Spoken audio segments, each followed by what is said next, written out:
Welcome to Lost Relation Chronicles. For 14 years, I lived with my wife and son, believing we were a happy family. But everything changed when I discovered that Alex, the boy I've raised and loved as my own, isn't actually my biological son.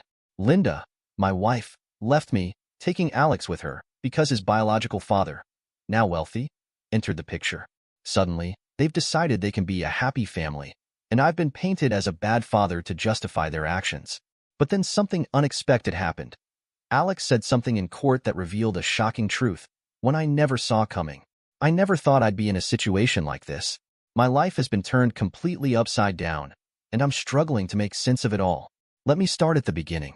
I'm Mike, 35-year-old man, and until yesterday, I believed I had a good life. I've been married to Linda for 14 years, and we have a 14-year-old son, Alex. Linda and I got married when she found out she was pregnant. It wasn't planned, but I was ready to step up and be a father.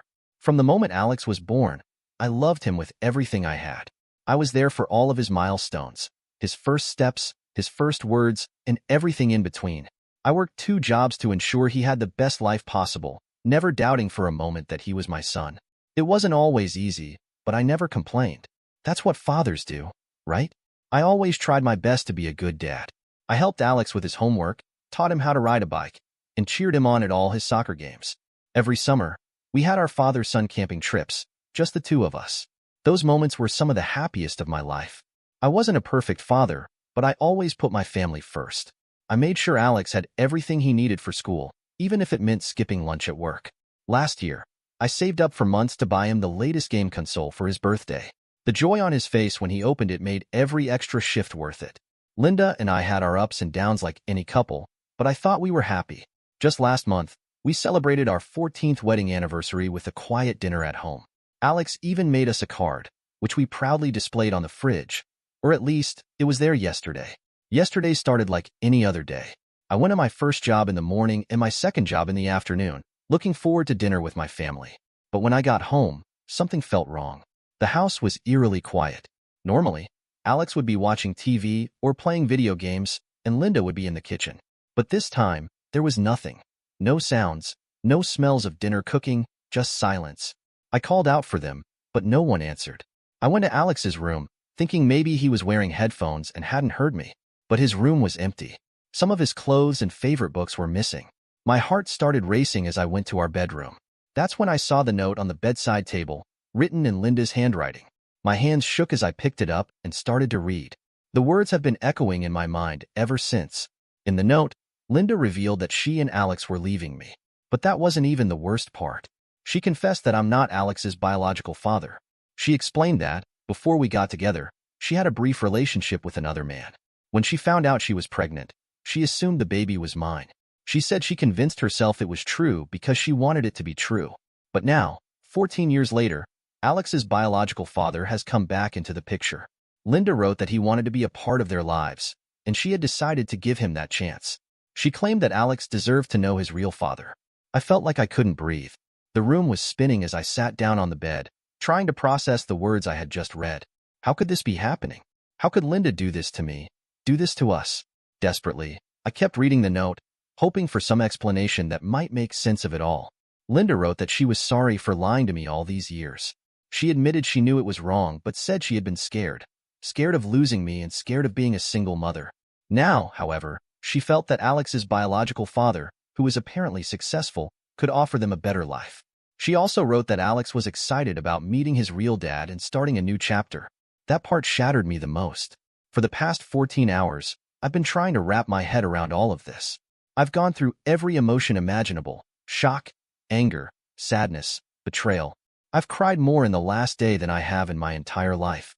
I can't stop thinking about all the moments I shared with Alex, teaching him how to tie his shoelaces, staying up all night when he was sick, cheering him on at his soccer games. Were all those moments a lie? I keep wondering if Alex ever suspected anything. Did he ever feel like I wasn't his real dad? Did Linda ever drop any hints? I thought we had a great relationship, but now I'm questioning everything. I've tried calling and texting both Linda and Alex, but their phones are turned off. I even drove by Linda's parents' house, hoping they might be there, but there was no sign of them. It feels like my entire life has been a lie. For 14 years, I poured my heart and soul into being a husband and a father. I worked tirelessly to provide for my family, often pushing myself to the brink. And now, in the blink of an eye, it's all gone. I don't know what to do anymore. The house feels so empty without them. I've taken a few days off work because I just can't focus on anything. I keep wishing this was all some horrible nightmare and that I'll wake up to find them here with me. Part of me wants to fight for my family. Alex may not be my biological son, but I've raised him for 14 years. Doesn't that mean something? But then I think about Linda's betrayal, and I'm not sure if I could ever trust her again. I've thought about hiring a lawyer, but I have no idea where to even begin. Do I have any legal rights as Alex's non-biological father? Can Linda just take him away like this without any consideration for me? I feel lost, overwhelmed, and unsure of what steps to take. I've also considered trying to find them, but I'm torn. If Alex truly wants to be with his biological father, do I have the right to interfere? The thought of never seeing him again is breaking me, but I also want what's best for him. I'm furious at Linda for lying to me all these years. I'm devastated that she could just leave without giving me a chance to talk or work through this. But most of all, my heart aches for Alex. He's my son. Biology doesn't change that. I've loved him and raised him for 14 years. How can that bond just be erased? I've thought about reaching out to Linda's family or some of our mutual friends, but I feel so embarrassed and ashamed. I don't even know how to begin explaining what has happened. I feel like such a fool for not realizing the truth all these years. And now, a terrible thought haunts me. What if everyone else knew? What if Linda's family or our friends were aware and kept it from me? I don't think I could handle that level of betrayal on top of everything else. There's also a part of me that's angry at Alex's biological father. Where has he been for the past 14 years? Why is he deciding to come back into the picture now? Did he know about Alex all along and just chose to stay away? I have so many questions, but no way to get any answers. I'm scared for Alex, too. He's leaving behind everything he's ever known. His school, his friends, his home. Is this really the best thing for him? And what about his biological father? What kind of person is he? Will he love and care for Alex the way I have all these years? The house feels so unbearably empty without them. I haven't even been able to step into Alex's room. His soccer trophies are still on the shelf, and his dirty laundry is still in the hamper. It's like they left in a hurry, leaving pieces of their lives, and mine, behind. A few weeks later, I received divorce papers from Linda.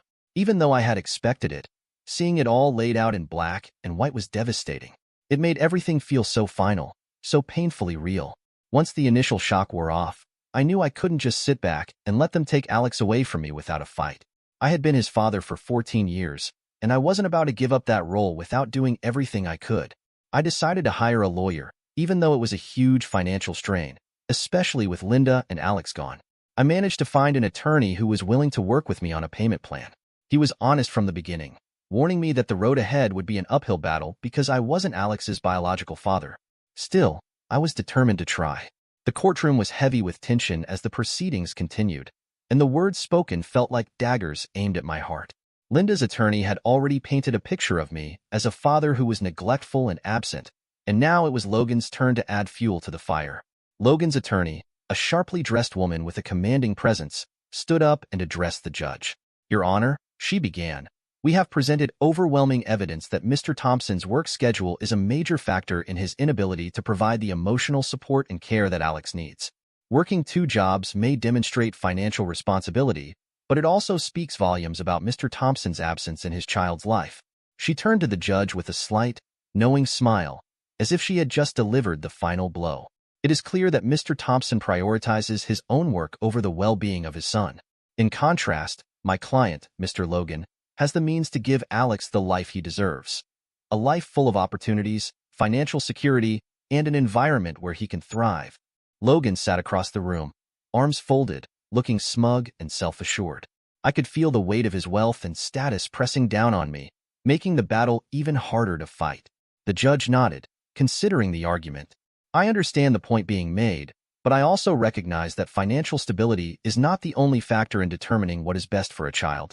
Linda's attorney chimed in, presenting a set of witnesses who had been called to testify against me. One by one, they stepped onto the stand, each offering their version of events. One of them, a woman who had been a family friend of Linda's, was the first to speak. "I've seen Mr. Thompson with Alex on several occasions," she said, her voice firm but accusatory. "There were times when he would ignore Alex completely. I remember one afternoon at a family gathering when Alex was trying to talk to him, but Mr. Thompson just walked away. It was clear to me that he wasn't interested in his son's life. My heart sank as I listened to the testimony. I remember that afternoon. I had been exhausted after working back-to-back shifts, and all I had wanted was a few minutes of peace. But to hear it twisted into an accusation that I didn't care about Alex, it was crushing. Another witness took the stand, a man who claimed to be a close friend of Logan's. His testimony was more direct. Alex deserves better than what Mr. Thompson can provide, he said bluntly. Logan has the financial means to give Alex a comfortable, privileged life. I've seen Alex with Logan, and he's treated like royalty. It's clear to me that Alex would be better off with Logan. I felt my stomach churn with anger. It wasn't just about money. It was about love, devotion, and the everyday sacrifices I made for Alex. I couldn't let these people rewrite our history, and I couldn't let their version of events determine the outcome of this case. When it was my turn to speak, I stood up, my voice steady but filled with emotion. Your Honor, I've spent my entire life making sure Alex had everything he needed. Yes, I work 2 jobs, but that's because I want to provide for him. I don't want him to go without. I've never, not once, turned my back on him. I've been there for every school event, every birthday, every important moment in his life. And I will continue to be there, no matter what. I looked at Alex, sitting quietly beside me, his eyes wide with a mix of confusion and sadness. My heart ached for him. He didn't deserve to be caught in the middle of this. I've made mistakes, but I'm his father, I said, my voice breaking. I've loved him every day since the moment he was born, and I will never stop fighting for him. Money isn't what makes a parent. Love and commitment are. The judge nodded thoughtfully, and for the first time, I felt like I had been heard. The next few moments were a blur, but I knew one thing for sure. I couldn't give up. Alex needed me, and I was going to keep fighting for him, no matter how hard it got. As the trial wore on, I couldn't shake the feeling that I was losing control of everything I had worked so hard to build. Every word, every accusation, felt like another weight added to my shoulders. I tried to stay calm, but deep down, it felt like the walls were closing in on me. Logan's attorney was relentless. Each time I spoke up in my defense, she countered with some new angle designed to make me look incapable.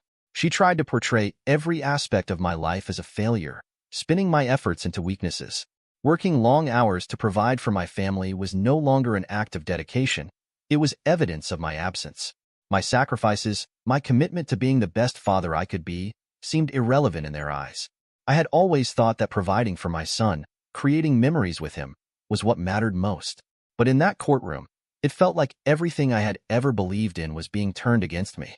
The camping trips I'd taken Alex on, our annual tradition, were suddenly trivialized, dismissed as cheap vacations meant to cover up the fact that I couldn't give him the material comforts that Logan could. It was like none of it mattered. At one point, the attorney presented a statement from a neighbor, someone I barely knew, who claimed that she had once seen me in a heated argument with Alex. The woman exaggerated the situation, making it sound like I had been neglecting Alex emotionally, when the truth was far more mundane. We had argued over something minor, as any father and son might, but now it was being used against me. Every piece of evidence they presented seemed to strip me of my dignity. It was as if everything I had done for my son, all the little things that made me a father, were being erased and replaced with a false narrative. The overwhelming weight of it all threatened to break me. I glanced over at Alex, sitting quietly beside me, his face pale and full of confusion. I could tell he was processing everything, trying to understand why these people he knew and trusted, were saying these things about me. I wanted to reach out, to reassure him that none of this was true, but I didn't want to add to the burden he was already carrying. Your Honor, I said, my voice shaking but determined, everything I've done, every decision I've made, has been for Alex. I may not be perfect, but I love him. I've never stopped fighting for him. The trips, the time we've spent together, those moments meant everything to us. I may not have the wealth that Logan has, but I have something far more valuable, a bond with my son that no amount of money can buy. There was a long silence in the courtroom. The judge seemed to consider my words carefully. I wasn't sure if he would buy it. It felt like I was losing, but I refused to stop fighting. For Alex, for myself, I had to keep going, no matter how hard it was. But inside, the doubt crept in. Was it enough? Could I overcome their version of the truth? My lawyer fought hard, but we were completely outmatched. Logan's wealth gave him access to every advantage.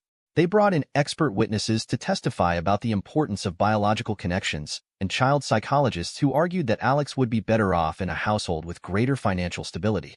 It felt like they had prepared for every possible angle, leaving me defenseless.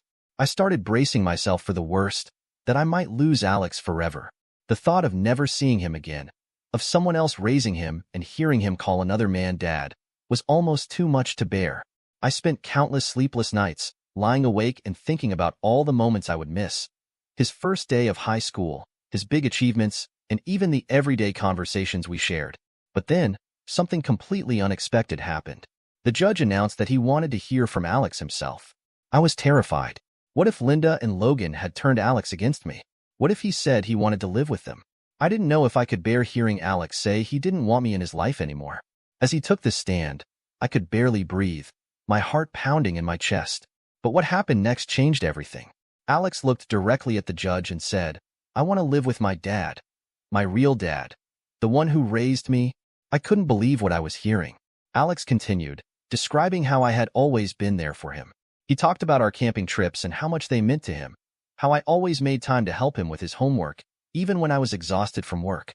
He shared memories of me cheering him on at every soccer game, teaching him how to ride a bike, and making him feel loved and supported in every way. Then, Alex dropped a bombshell that stunned the entire courtroom. He revealed that his mom and Logan had been trying to coach him on what to say in court. He said he overheard them late at night, planning how to make me look bad. They told him to claim I was neglectful, that I didn't care about his education, and that I was always angry and tired. Alex said he couldn't go through with it. He told the court that none of it was true, and that he couldn't lie about the person who had been there for him his entire life. He even shared specific conversations he had overheard, where Linda and Logan discussed ways to manipulate evidence and testimonies against me. The courtroom fell completely silent. I could see the shock and disbelief on Linda and Logan's faces. The judge listened carefully, asking Alex several questions to clarify what he had heard and experienced. In the tense silence of the courtroom, Alex's voice broke through, steady but filled with emotion as he recalled what he had overheard. His eyes stayed focused on the judge, but I could see the weight of his words on his face. "Your Honor," Alex began, his voice quiet but clear. "I overheard a conversation between Logan and my mom, Linda. Logan was suggesting that they could pay off some of my coworkers to testify against my dad. He said they could claim that my dad complained about me all the time, that he wasn't interested in my life, and that he didn't care about me. My mom didn't like the idea at first, but Logan kept convincing her, saying it was the only way they'd win the case." I could hear the shakiness in Alex's voice as he continued, his fists clenched at his sides. "And then, they started talking about my teachers. They wanted to get them to lie, say that my dad never showed up for parent-teacher conferences. But that's not true. He always made time for me, even when he had to take time off work. He was always there, and I know that." Alex paused, his gaze drifting down for a moment before he looked back up at the judge, his voice faltering with the weight of what he had to say next. "It made me feel scared, Your Honor. I didn't know who to trust, and I started to feel confused. Like everything I knew about my dad and what he's done for me didn't matter to anyone." I could feel the tightness in my chest as Alex spoke. His words hit harder than I ever expected. I could see the judge's eyes soften, his expression grave, as he absorbed what Alex was revealing. Alex took a deep breath before continuing, his words heavy with sincerity. "But I missed my dad. I missed the way things used to be. I missed him being there for me. And I just couldn't pretend that any of what Logan and my mom were saying was true. It wasn't right." The courtroom was still, every eye on Alex, as he spoke his truth. The judge's expression turned serious, his gaze never leaving Alex. After a long pause, the judge finally spoke, his voice calm but firm. "Thank you, Alex. Your testimony is important." I could see Linda and Logan's lawyer shift uncomfortably in their seats. Linda and Logan whispered urgently to each other, their faces filled with panic. They clearly hadn't expected Alex's testimony to shift the case so dramatically. The judge's decision was swift. He ordered an investigation into Linda and Logan's attempts to manipulate a minor's testimony, their unethical tactics now laid bare. The courtroom, once tense with uncertainty, now hummed with the realization that the truth had a way of emerging, no matter how hard others tried to bury it. The judge said he would take a few days to review all the evidence in Alex's testimony before making a decision. Those were some of the longest and most agonizing days of my life. I felt a glimmer of hope after hearing Alex speak, but I was terrified to let myself believe that things might actually work out in my favor.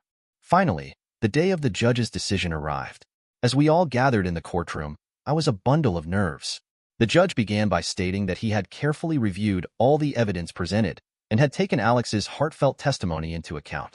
The judge sat at the bench, his voice steady but filled with gravity as he addressed the courtroom. "Ladies and gentlemen," he began, his eyes scanning the room. "While financial stability is certainly a factor in determining what is best for a child, it is not the sole determinant. In this case, it is clear that the most important factor is the well-being of the child involved." The judge looked at me, his gaze direct. "Mr. Thompson, it has been shown that you have consistently provided for Alex's needs. Even when that meant working 2 jobs, you did so without hesitation. You made sacrifices, but never at the expense of your child's care and well-being.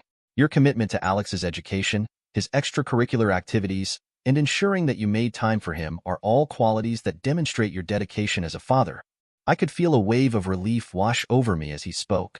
For so long, I had feared that my financial struggles would be used against me, but the judge seemed to understand the lengths I had gone to in order to be there for Alex. He continued, his tone turning more serious.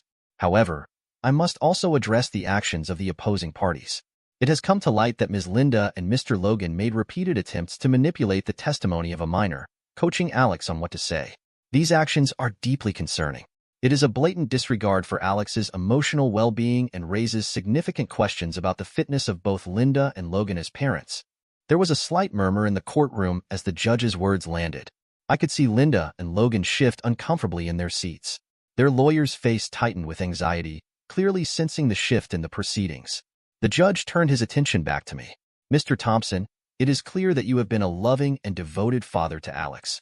His well-being, as well as his wishes, have been at the forefront of this case.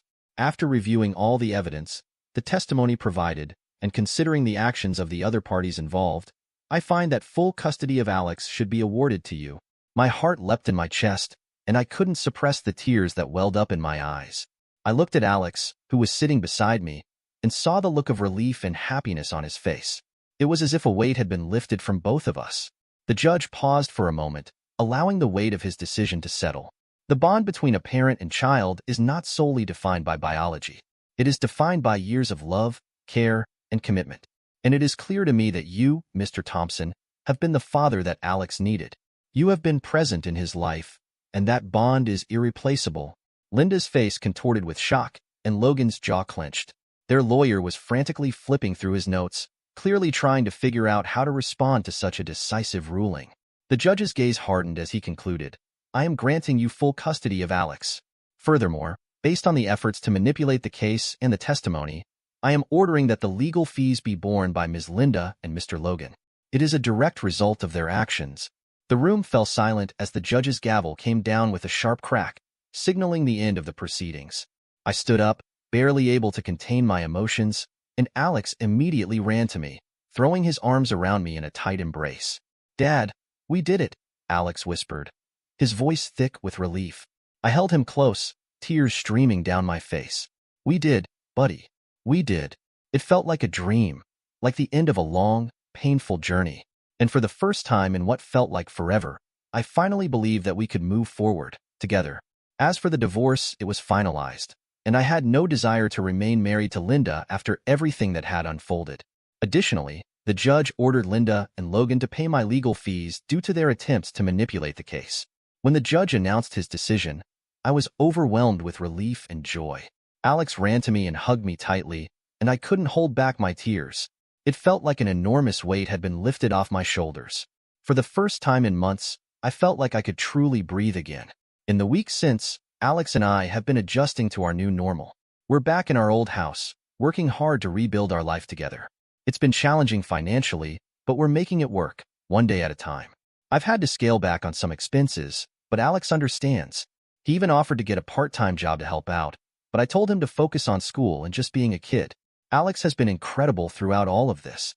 He's in therapy to help him process everything that's happened, and I'm so proud of how mature and strong he's been. We've had some deep conversations about family, trust, and what it truly means to be a father. It hasn't always been easy, but I feel like we're both growing from this experience. Linda and Logan have visitation rights, But Alex has made it clear that he doesn't want to see them right now. I'm letting him take the lead on that. I don't want to push him into any situation he's not comfortable with. The therapist suggested we take it slow and perhaps start with supervised visits when Alex feels ready. As for me, I'm also in therapy, working through the betrayal and stress of the past few months. It's not easy, but I'm taking it one day at a time. I'm learning to trust again and to believe that good things can still happen, even when it feels like everything is falling apart. I've made some adjustments at work too. I explained the situation to my bosses, and they've been understanding. I've cut back on some hours so I can be home more for Alex. It means tighter finances, but being there for him is worth it. Slowly, we're finding our new rhythm. Alex and I now cook dinner together most nights. We're both pretty bad at it, but we're learning and laughing a lot along the way. We've also started having a weekly movie night, working our way through all the classic films I loved as a kid. I want to thank everyone who offered support and advice on my original post. There were moments when your kind words were the only thing keeping me going. To anyone else going through something similar, don't give up. The truth has a way of coming out. Alex and I are looking forward to the future. We're planning a camping trip for this summer, just the two of us, like old times. We're both excited about it. It'll be a chance to reconnect and create new memories. I know there will still be challenges ahead, tough days when the hurt and anger resurface, but I also know that Alex and I can face anything together. No matter what happens, we'll always have each other. A few months after everything settled down, I started feeling like I was ready to open myself up to the idea of love again. It wasn't easy. For a long time, I couldn't imagine trusting someone the way I had trusted Linda. But as time passed and I focused on rebuilding my life with Alex, I realized that I didn't want to spend the rest of my life alone. I wanted someone to share it with, someone who could be a part of our new family. It wasn't until I met Julia that I felt something spark inside me again. She was kind, patient, and understood what I had been through. We met through a mutual friend, and at first, I didn't expect much. But as we spent more time together, I began to see her for who she truly was, strong, compassionate, and real. She didn't try to fix me or make me forget the past. She accepted it, and in her presence, I felt a sense of peace that I hadn't experienced in a long time. Alex took to her right away. She was warm and gentle with him, never pushing him to do anything he wasn't ready for. At first, they kept their distance, but over time, Julia earned Alex's trust. She made an effort to get to know him, and it didn't take long before they were laughing together, sharing stories, and even starting to enjoy their own little routines. When I proposed to Julia, it felt different from the first time around. It wasn't about filling a void or trying to make up for the past. It was about building something new, something solid, with someone who truly understood me. She said yes, and we began planning a quiet wedding, just the three of us, surrounded by the people who cared for us. The day we got married, Alex stood beside me as my best man. He was so happy for us, so proud to see his father starting a new chapter with someone who would love both of us. Julia and Alex had become a team, and I could see the way they supported each other, just like I always dreamed a family should. The transition wasn't without its challenges, of course. Alex had moments when he missed the way things used to be, but Julia was patient, always giving him the space he needed while showing him that he didn't have to choose between his past and his future. Over time, it became clear that Alex was thriving in this new family dynamic. He had a new mother who loved him as her own, and I had a partner who made me feel complete. As we grew together, I saw Alex blossom in ways I hadn't expected. His confidence grew, and he began to embrace the love and support Julia gave him. They bonded over shared interests, like hiking and playing soccer in the yard, and I could see the way Alex began to look at her, not as a replacement, but as a new source of love and stability in his life. We're a family now, and although the past will always be part of our story, I know that Alex and I are stronger than ever. We've built something beautiful with Julia, and every day I'm grateful for the life we're creating together. There are challenges ahead, but as long as we have each other, I know we can face them. Alex is happy, thriving, and surrounded by love, and so am I. Dear listeners, please share your thoughts in the comments section below, and don't forget to like, share, and subscribe.